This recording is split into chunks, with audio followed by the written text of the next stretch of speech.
नमस्कार दोस्तों, जय हिंद। हम बात करेंगे सेकेंड वॉर ऑफ कर्नाटक यानी कर्नाटक की दूसरी लड़ाई के बारे में, जिसकी शुरुआत 1751 में हुई।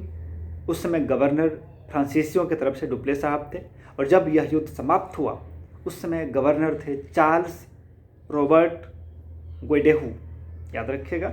और किस संधि के द्वारा यह युद्ध समाप्त हुआ? तो पौंडीचेरी के संधि के द्वारा। इसका बैकग्राउंड क्या है? यह युद्ध लड़ा क्यों गया?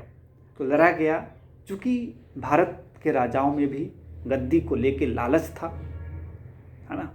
और लालच बुरी बला होती है, हम जानते हैं। उसी के कारण यह लड़ाई शुरू हुई, और उस लालच का फ़ायदा विदेशी शक्तियों ने यानी कि फ्रांसीसियों ने और अंग्रेज़ों ने उठाया। चलिए हम बात करेंगे, दो राज्यों की बात करेंगे, हैदराबाद और कर्नाटक के। हैदराबाद के नवाब साहब की मृत्यु हो जाती है, निज़ाम उल हक साहब, है ना। उनके बेटे हैं मुजफ्फर जंग और नासिर जंग, है ना। उन दोनों के बीच गद्दी को लेकर जंग शुरू हो जाता है। तो मुजफ्फर जंग को सपोर्ट करते हैं अंग्रेज, ऐसा मत समझिएगा। मुजफ्फर जंग को सपोर्ट करते हैं फ्रांसीसी, और नासिर जंग को सपोर्ट करते हैं अंग्रेज। उसी तरह कर्नाटक में भी वही किस्सा शुरू हो गया। कर्नाटक में अनवरुद्दीन वहाँ के नवाब थे, और उनके खिलाफ जो उनके प्रतिद्वंदी बन के उभरे गद्दी को लेके, उनका नाम था चंदा साहब। तो चंदा साहब को सपोर्ट कर रहे थे फ्रांसीसी, और अनवरुद्दीन साहब को सपोर्ट कर रहे थे अंग्रेज, ठीक है। अब यहाँ पे एक व्यक्ति है जो उस समय का सबसे बड़ा स्ट्रेटजिस्ट था, रणनीतिकार था, उसका नाम है डुप्ले। डुप्ले क्या करता है? चंदा साहब को, जो कि कर्नाटक के नवाब के गद्दी को हासिल करना चाहते हैं, और हैदराबाद के मुजफ्फर जंग को, दोनों के साथ एक गठबंधन करते हैं, यानी कि गुप्त समझौता करते हैं या समझौता करते हैं। उस समझौता के माध्यम से राजी कर लेते हैं डुप्ले साहब कि चंदा साहब और मुजफ्फर जंग कर्नाटक पर अटैक करेंगे। ऐसा ही होता है, वो दोनों कर्नाटक पे अटैक करते हैं 1749 के आसपास, है ना। 49-50 के आसपास, 49 के आसपास ही अटैक करते हैं। और अटैक करते हैं तो वेल्लोर का नाम आपने सुना होगा, वेल्लोर। तो वेल्लोर के निकट अंबर का युद्ध होता है, अंबर जगह है, अंबर का युद्ध होता है, जिसमें कर्नाटक के नवाब अनवरुद्दीन मारे जाते हैं। और यह घटना है अगस्त 1749 की घटना है। इसमें अनवरुद्दीन साहब मारे गए। उनका बेटा है मोहम्मद अली, वो युद्ध का मैदान छोड़ के भाग गया, ठीक है। तो इस तरह से कर्नाटक के इस लड़ाई में डुप्ले साहब का पलड़ा भारी हो जाता है, और नवाब किसको बना देंगे अब? चंदा साहब को, ठीक है ना। चंदा साहब को फ्रांसीसी ने सपोर्ट किया, तो चंदा साहब को वहाँ का नवाब बना दिया जाता है।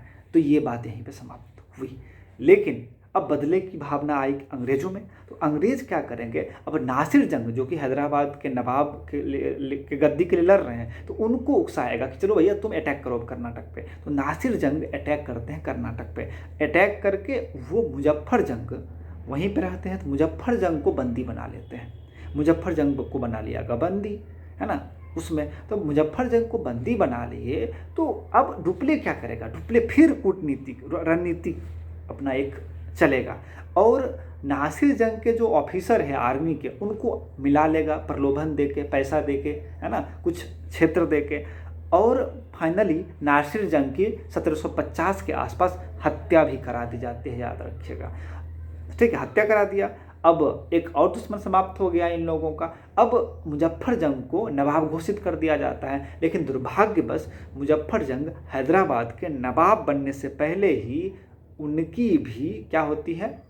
हत्या हो जाती है। और नासिर जंग के छोटे भाई हैं सलावत जंग, वो गद्दी पे बैठ जाते हैं। सलावत जंग खुश, उन्होंने कुछ एरिया दे दिया फ्रांसीसियों को। कहने का मतलब हो गया कि डुप्ले यानी कि फ्रांसीसियों ने कर्नाटक में भी अपने मन मुताबिक नवाब बना दिया, राजा बना दिया, और हैदराबाद में भी बना दिया।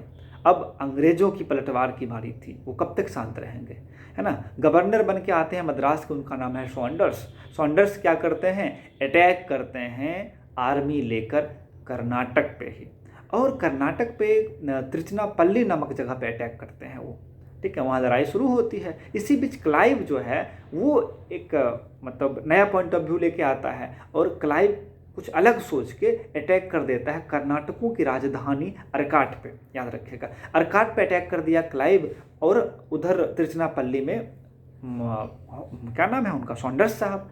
तो फाइनली क्या होता है कि उस लड़ाई में यह जान लीजिए कि मतलब चंदा साहब की जो सेना है वो हार जाती है, और तिरुचिरापल्ली के पास चंदा साहब की हत्या कर दी जाती है, और इस तरह से चंदा साहब की मृत्यु हो गई।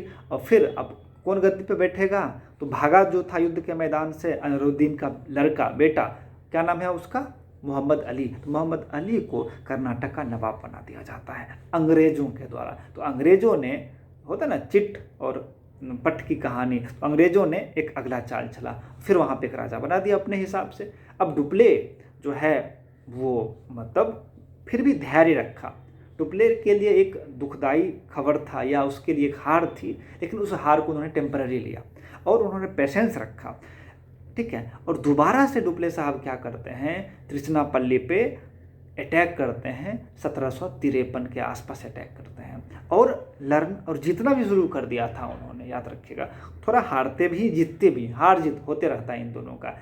इसी बीच फ्रांसीसी ईस्ट इंडिया कंपनी के इतिहास की सबसे बुरी घटना होती है। क्या होती है कि फ्रांस के राजा ने या फ्रांस की सरकार ने डुप्ले को वापस कॉल बैक, यानी कि डुप्ले साहब को वापस बुला लिया कि बेटा तुम अब आ जाओ, बहुत हुआ इंडिया में। तो डुप्ले को वापस बुला लिया जाता है। एक अच्छा रणनीतिकार को वापस बुलाना फ्रांस के ईस्ट इंडिया कंपनी के लिए घातक साबित हुआ, ठीक है। फिर हमने चर्चा किया, रॉबर्ट होयडेहू को गवर्नर बना के भेजा जाता है। होयडेहू साहब इंडिया आते हैं, और आने के साथ ही फ्रांसीसियों के साथ नहीं, सॉरी, अंग्रेज़ों के साथ समझौता कर लेते हैं, जिसका नाम है ट्रीटी ऑफ पौंडीचेरी। और पौंडीचेरी की संधि 1755 में होती है, जिसके माध्यम से दोनों ने जो एरिया जीता एक दूसरे को वापस कर देते हैं, ठीक है। फिर हम लोग अगला कर्नाटक वार देखेंगे अगले वीडियो में।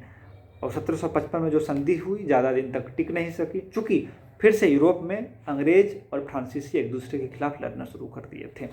फिर एक आखिरी वीडियो आएगा इस टॉपिक पे, उसके बाद हम लोग कुछ क्वेश्चन आंसर का एक वीडियो डाल देंगे। बहुत बहुत धन्यवाद। जय हिंद। कैसा लगा ज़रूर बताइएगा।